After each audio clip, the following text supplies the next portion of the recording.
Sot pas dite në Qarshin e Vjetër, në Gjakov, ka pasur të shtëna armësh, në të cilën vdeshën 3 persona. Lajmin për vdekjen e 3 fesht e konfirmoi për kallzo.com, zyrtarja për informim e policisë në Gjakov, Lirie Podrimaj.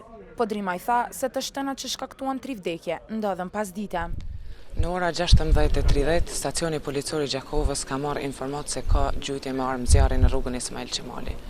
Patrollat menjëherë janë përgjigjur vendit të ngjarjes dhe me të ardhur në atë lokacion kanë hasur në 3 viktima, do të thotë në 3 persona që sipas personelit mjekësor të 3 personat kanë ndruar jetë.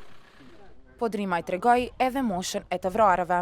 Personat janë të gjinisë mashkullore dhe janë dikun të moshës parafërsisht 25 deri në 35 vjeçar.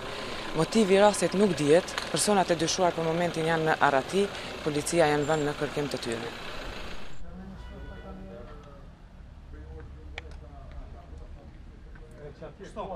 Vetëm të fotografojnë edhe tonë drejtorën ato.